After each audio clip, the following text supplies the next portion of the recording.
Nak komen perkara ni saya sekadar segan sikit. Sekarang dalam kerajaan tu ada PAS.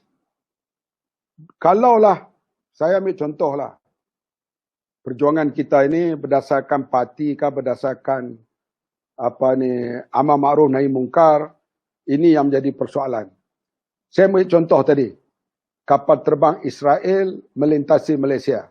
Yang membenarkannya Wee Ka Siong, iaitu Menteri Pengangkutan.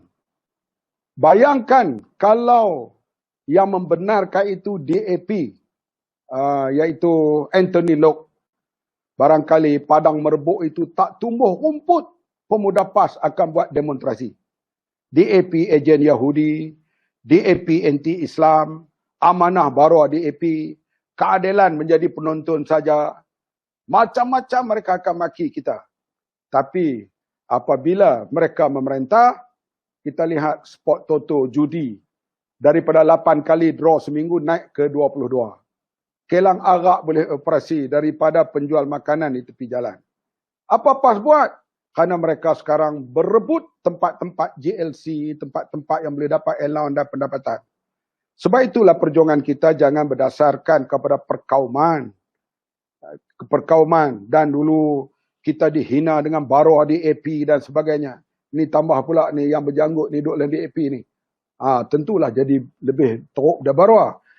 Ucapan-ucapan menjadi tak boleh. Kita kena berjuang di asar amar ma'ruf nahi mungkar. Yang baik kena sokong, yang jahat kita kena tentang. Tak kira parti apa yang buat, tak kira kerajaan mana yang buat.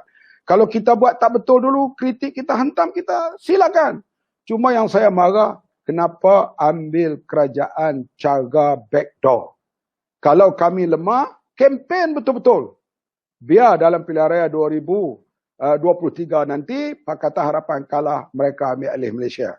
Dan sekarang cara ambil begini, memang tak betul dan akhirnya kita lihat negara menjadi kucak-kacir.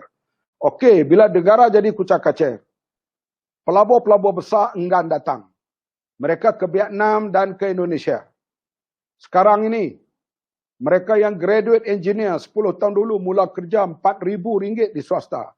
Sekarang RM2,000. Kadang-kadang tak sampai RM2,000. Mahasiswa tahu. Keadaan sekarang upah di Malaysia turun, jatuh. Dalam keadaan kerajaan yang begini kelang kabut, yang akan merana ialah anak-anak muda, mahasiswa yang akan keluar berada dalam pasaran tidak lama lagi. Sebab itu Malaysia perlu diselamatkan. Bukan soal isu kelang agak, bukan isu kelang. Itu satu-satu isu. Tapi yang lebih besar ialah kewibawaan pemerintahan yang ada ini. Tidak lagi menarik perhatian dunia. Tambah sekali dunia barat yang menghormati soal hak asasi dan demokrasi.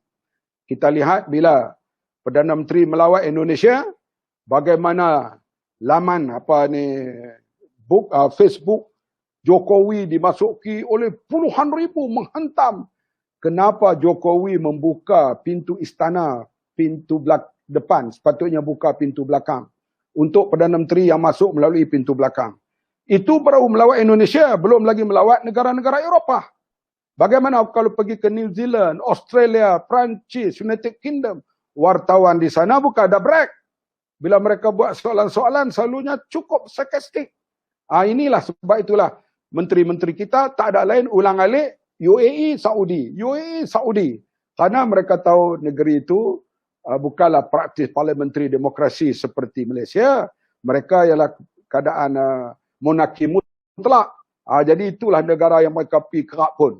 Jadi kita lihat yang penting mahasiswa sekalian, anak muda sekalian, masa depan kamu, masa depan kita, masa depan anak-anak cucu saya. Perlu kita perbaiki, perlu kita buat sesuatu untuk selamatkan daripada kerajaan, daripada langkah syaitan ini.